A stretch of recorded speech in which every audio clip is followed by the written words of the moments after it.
तो हम लोग प्रीवियस क्लास में मैटर इन आवर सराउंडिंग में स्टडी किए थे लेटेंट हीट के बारे में, लेटेंट हीट ऑफ फ्यूजन के बारे में, लेटेंट हीट ऑफ वेपोराइजेशन के बारे में। तो आज हम लोग स्टडी करेंगे सब्लिमेशन के बारे में। और सबसे पहले सब्लिमेशन होता है क्या?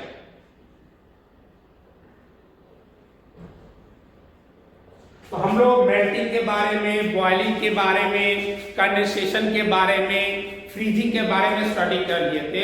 उसमें क्या था, one state to another state, that means solid से लिक्विड, लिक्विड से गैस, गैस से लिक्विड, लिक्विड से सॉलिड। इसमें क्या होता है, it is the process in which some of the solid heated directly converted into vapor without passing the liquid state। मतलब solid से डायरेक्ट चेंज हो जाता है किसमें, गैस में या वेपर में।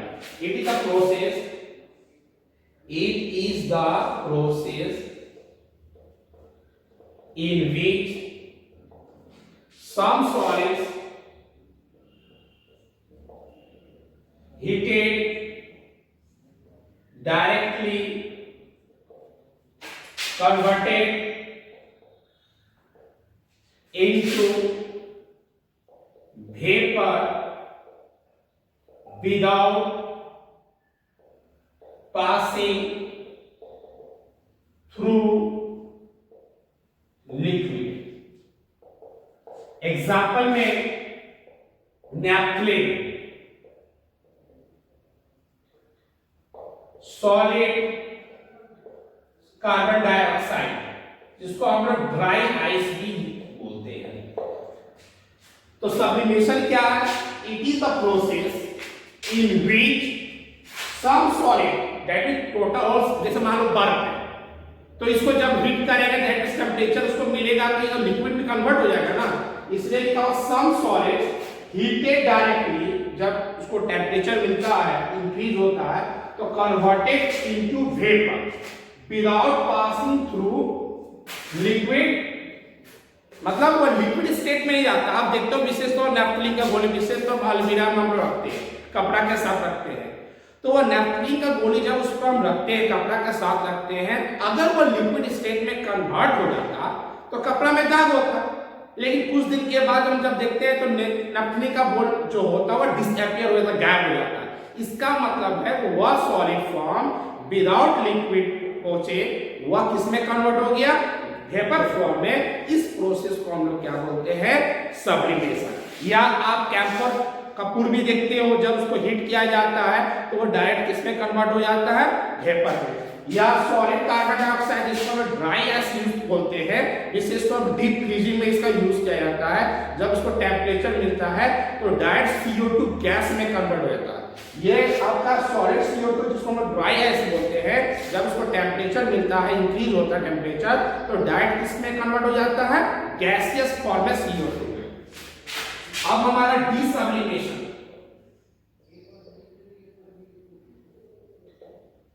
it is the process, it is the process in which vapor comes back into its solid state without passing through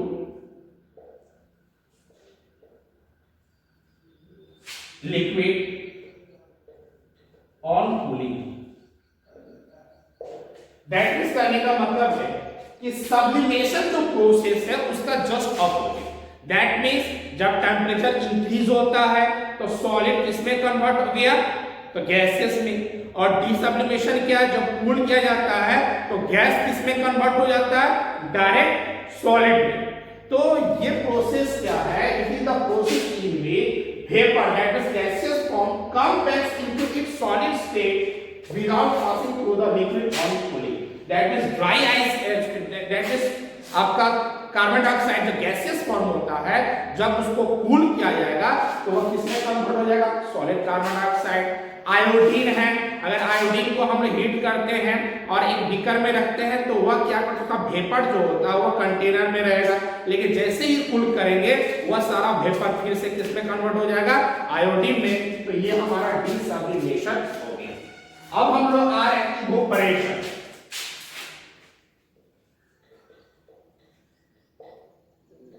evaporation क्या है? अब हम जानते हैं कि बॉइलिंग और इवोपरेशन। बॉइलिंग में भी क्या होता है, जब लिक्विड को हम गर्म करते हैं तो वो गैसेस में गैस स्टेट में चेंज होता है। इवोपरेशन में भी लिक्विड जो है जब हीट किया जाता है तो वह भी आपका गैस में कन्वर्ट हो जाता है। लेकिन बॉइलिंग और इवोपरेशन में अंतर क्या है? बॉइलिंग में क्या होता है, उसका एक बॉइलिंग पॉइंट होता है जो टेम्परेचर होता है जिसमें वह लिक्विड में कन्वर्ट होना स्टार्ट होता है। लेकिन इवोपरेशन में ऐसी कोई बात नहीं होती, without reaching the boiling point, वो बॉइलिंग पॉइंट से पहुंचने से पहले ही वह किस में कन्वर्ट हो जाता है, गैसेस फॉर्म, उसको बोलते हैं evaporation. It is the process in which liquid state converted into vapor without reaching the boiling point of liquid. तो इवोपरेशन क्या है? It is the process in which liquid state converted into vapour without reaching the boiling point of liquid. जैसा कि हम जानते हैं कि water का बॉइलिंग पॉइंट 100 डिग्री है और 100 डिग्री से पहले अगर वो वाटर वेपर में कन्वर्ट हो जा रहा है, गैस में कन्वर्ट हो जा रहा है, तो इस प्रोसेस को बॉइलिंग ना कहकर हम लोग क्या बोलेंगे, इवोपरेशन। दैट मीन्स जिसको हम वाष्पीकरण भी बोलते हैं। विशेषतौर पर आप देखते हो गर्मी का मौसम होता है, हम बाहर में कपड़ा को रखते हैं तो वह बॉइलिंग पॉइंट नहीं होता, लेकिन कपड़ा कुछ देर के बाद वह क्या होता है, ड्राई हो जाता है, सूख जाता है। तो ये ड्यू टू द इवोपरेशन होता है। अब हम लोग factor affecting the evaporation, factors affecting the evaporation। आपका कौन कौन सा फैक्टर है जो इवोपरेशन पर प्रभाव देता है? तो first one is temperature.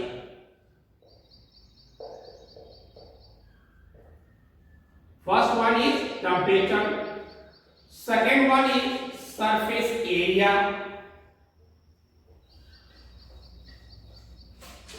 Third one is humidity,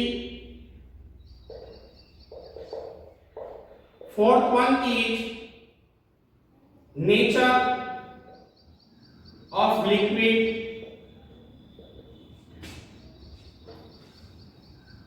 and fifth one is wind speed।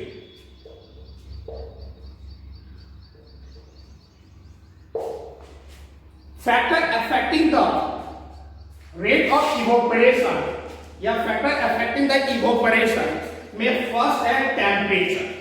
That means अगर टेम्परेचर ज्यादा होगा, that means temperature is directly proportional to the rate of evaporation. अगर टेम्परेचर ज्यादा होगा तो इवोपरेशन फास्ट होगा, temperature कम होगा तो रेट ऑफ इवोपरेशन क्या होगा, स्लो होगा। विशेषतौर पर गर्मी का मौसम में आप देखते हो जैसे जैसे टेम्परेचर अधिक होते जाता है इवोपरेशन क्या होता है, फास्ट होने लगता है, तेजी से होता है। Second one is surface area. जितना कम सरफेस एरिया होगा उतना कम रेट ऑफ इवोपरेशन होगा। जैसे आप विशेष तौर पर देखते हो जब कपड़ा भींगा हुआ रहता है, वेट क्लॉथ होता है, तो उसको हम फैलाते हैं उसको सुखाने के लिए, ड्राई करने के लिए। तो जितना ज्यादा सरफेस एरिया होगा उतना तेजी से रेट ऑफ इवोपरेशन होगा। सपोज कीजिए कि हम एक बोतल पानी लेते हैं और एक बोतल पानी को हम एक ही जगह गिरा देते हैं और दूसरा बोतल एक बोतल पानी को हम स्प्रेड कर देते हैं, तो आप देखोगे जो स्प्रेड वाटर जो है वह सरफेस एरिया ज्यादा है तो रेट ऑफ इवोपरेशन वहां पर फास्टर होगा एज कंपेयर टू जो क्लोजर एरिया में हम लोग ये। Next one is humidity. अब ह्यूमिडिटी है क्या? तो ह्यूमिडिटी क्या होता है, तो amount of water present in air. हमारे एयर में वाटर के कितने अमाउंट्स प्रेजेंट है वह ह्यूमिडिटी बता रहा।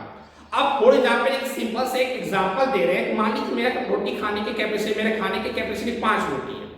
अगर मान लीजिए सपोज दैट हम मेरा पेट भरा हुआ है, कुछ नाश्ता कर लिया है और उसके बाद हमको 5 रोटी खाने के लिए दिया है, तो स्वाभाविक हम नहीं खा पाएंगे क्योंकि पहले से मैं कुछ खा चुका हूं। तो ह्यूमिडिटीज का मतलब क्या हुआ, मैंने बोला एयर में वाटर के मॉलिक्यूल्स। तो अगर ह्यूमिडिटी ज्यादा है इसका मतलब एयर में वाटर के मॉलिक्यूल्स पहले से प्रेजेंट है। और उसके बाद इवोपरेशन में क्या होता है कि वाटर के मॉलिक्यूल्स एयर में इंटर करते हैं। तो अगर ह्यूमिडिटी ज्यादा होगा तो स्वाभाविक है वो वाटर के मॉलिक्यूल्स को तो कम ही लेगा। तो दैट मींस अगर ह्यूमिडिटी ज्यादा रहेगा तो इवोपरेशन स्लो होगा, और ह्यूमिडिटी स्लो रहेगा तो रेट ऑफ इवोपरेशन क्या होगा, फास्ट होगा। तो इसमें क्या था, तो डायरेक्टली प्रोपोर्शनल था। अगर टेम्परेचर को बढ़ाएंगे तो रेट ऑफ इवोपरेशन भी बढ़ेगा, टेम्परेचर घटेगा तो रेट ऑफ इवोपरेशन भी घटेगा। सरफेस एरिया में क्या था, जितना अधिक सरफेस एरिया होगा रेट ऑफ इवोपरेशन उतना फास्ट होगा, जितना कम सरफेस एरिया होगा रेट ऑफ इवोपरेशन उतना स्लो होगा। नेक्स्ट वन था ह्यूमिडिटी। ह्यूमिडिटी में क्या था, अगर हाई ह्यूमिडिटी होगा तो रेट ऑफ इवोपरेशन स्लो होगा, लो ह्यूमिडिटी होगा रेट ऑफ इवोपरेशन क्या होगा, फास्ट होगा। Nature of the liquid. Nature of the liquid का मतलब क्या हुआ कि ये आपका इवोपरेशन डिपेंड करता है किस प्रकार का लिक्विड है।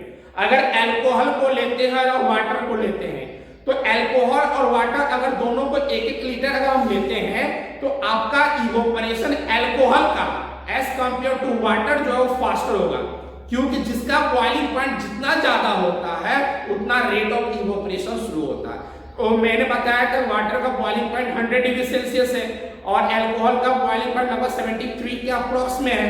तो स्वाभाविक है बॉइलिंग पॉइंट किसका कम है, तो अल्कोहल का। किसका ज्यादा है, तो वाटर का। तो बॉइलिंग पॉइंट जिसका ज्यादा होगा रेट ऑफ इवोपरेशन उसका कम होगा। तो अल्कोहल का वाटर के कंपेयर में बॉइलिंग पॉइंट कम है, इसलिए रेट ऑफ इवोपरेशन जो है अल्कोहल का as compare to water more होगा। Next one is wind speed, that means हवा का रफ्तार। आप देखते हो विशेष तो बरसात का मौसम होता है, हम नहाते हैं, कपड़ा धोते हैं, धूप तो नहीं निकलता है, तो घर में क्या करते हैं, पंखा को ऑन कर देते हैं। पंखा ऑन होने से हवा का रफ्तार जो है वो फास्ट होता है, जिसके कारण वह इवोपरेट कर लेता है, वाटर के मॉलिक्यूल्स को कपड़े से निकाल लेता है, जिसके कारण हमारा कपड़ा जो है वह ड्राई हो जाता है। अब ये जो इवोपरेशन जो है वह एंडोथर्मिक प्रोसेस होता है। प्रोसेस तो रिएक्शन जो होता है वह 2 प्रकार का होता है, एक एंडोथर्मिक होता है, एक होता है एक्सोथर्मिक। एंडोथर्मिक क्या होता है, the process in which heat is absorb. अब हीट एब्सॉर्ब हो रहा है तब ना आपका जो ड्राई वेट क्लॉथ है वह किसमें कन्वर्ट हो जाए, ड्राई क्लॉथ में।